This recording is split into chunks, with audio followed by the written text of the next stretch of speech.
S, வீடு, schools, hotels, store room இங்கெல்லாம் partition wall கட்டணும்னாலும் இப்போ பில்டிங் போனஸோட first choice Renocon rapid wall panels. Tamil Nadu அளவில் இருக்கக்கூடிய 84 சங்கங்களை சேர்ந்த ஒரு கூட்டமைப்பு இயக்கம் தமிழ்நாடு விவசாய சங்கங்களின் கூட்டு இயக்கம் என்கிற அமைப்பு இன்னைக்கு சென்னை தலைநகரத்தில் தூக்கு கயிறோடு இன்னைக்கு போராடுது. இந்த தூக்கு கயிறை ஏன் நாங்கள் கழுத்தில் அணிஞ்சிட்டு போராடுறோம் அப்படின்னு சொன்னால், கூட்டுறவு வாங்கிய கடன் தேதி முடிஞ்சு போச்சு, கட்ட சொல்லி கூட்டுறவு எங்களை கழுத்தை நெருக்கிது. நீங்கள் தேர்தல் வாக்குறுதியில் உத்தரவாதம்னு சொன்னதுனால, முழு கடனையும் தள்ளுபடி செய்கிறேன்னு சொன்னதுனால, நாங்கள் திருப்பி செலுத்தும் சக்தியை இழந்து நிற்கிற இந்த வேளையில் உங்கள் வாக்குறுதி உத்தரவாதம் எங்களுக்கு பெரிய ஒரு நம்பிக்கை தந்தது.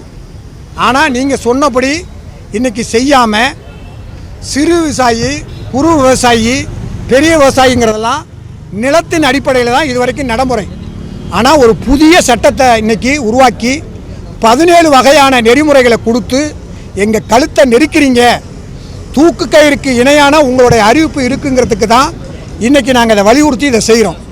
நீங்கள் ஒரு ஏக்கருக்கு 37,500 ரூபா கடன் கொடுத்தா 5 ஏக்கர் நிலம் இருக்கிற வரைக்கும் சிறு விவசாயி, அப்போ 1,80,000 ரூபா கடன் வரும்.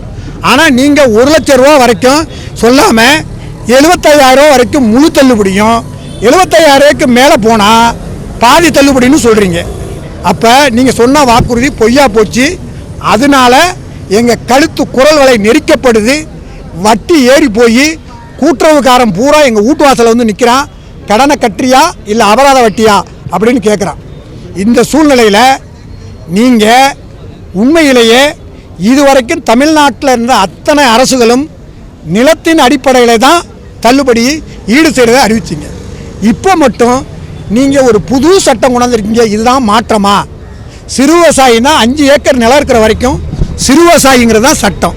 அப்போ இந்த சிறு விவசாயினுடைய கடனை முழுமையாக 5 ஏக்கர் வரை தள்ளுபடி செய்யப்படுங்கிற அறிவிப்பு கொடுக்குற வரைக்கும் நாங்கள் தூக்கில் தொங்குறதுக்கு தயாராகிட்டோம்.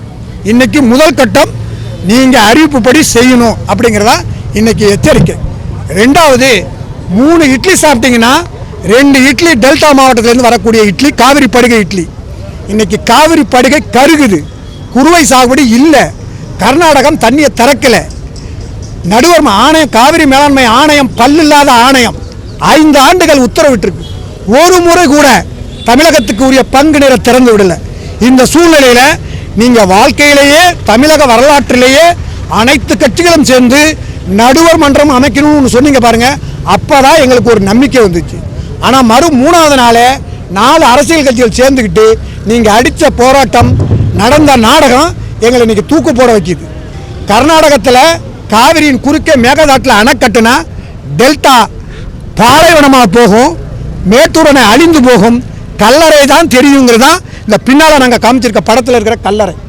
இந்த சூழ்நிலையில் தமிழக அரசு சட்டபூர்வமான நடவடிக்கை உடனே மேற்கொள்ளணும். உடனே மத்திய அரசுக்கு அழுத்தம் கொடுத்து நடுவர் மன்றத்தை திரும்பி அமைக்கணும். அப்படிங்கிறது தான் இன்றைக்கி 2வது கட்ட போராட்டத்தில் நாங்கள் இங்கே வந்து இறங்கியிருக்கிறோம். 3வது, தமிழக அரசு 2.0 அப்படிங்கிற ஒரு சட்டத்தை கொண்டு வந்து அரசிதழில் வெளியிட்டுது.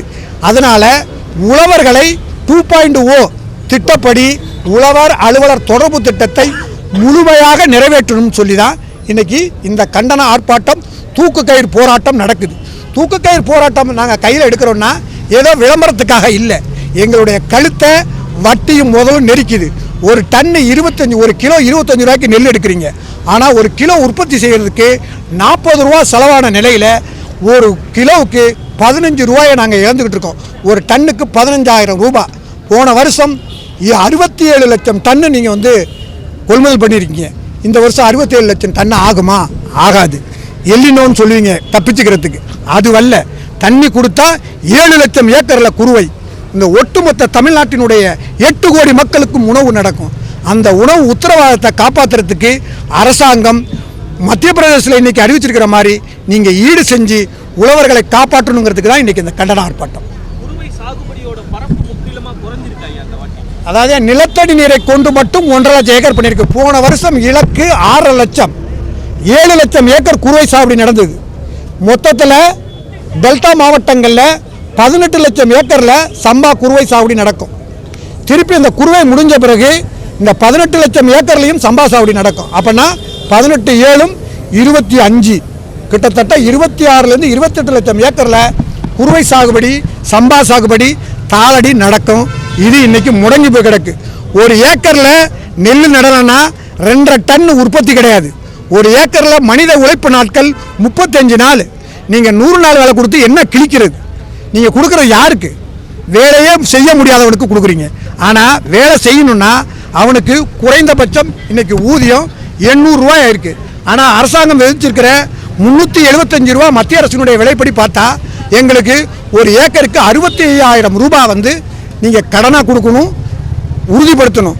ஆனால் நீங்கள் அறிவிக்கிற அறிவிப்பு இந்த விலை உயர்வு ஃபெர்டிலைசர் 1400 ரூபா வித்த டிஏபி இன்னைக்கு 2200 ரூபாய் ஒன்று உயர்ந்துக்கிட்டே இருக்குது. ஆனால் நெல் விலை 75 காசு கொடுக்குறீங்க. தமிழக அரசு தேர்தல் வாக்குறுதியில் 3500 ரூபா சொன்னீங்க.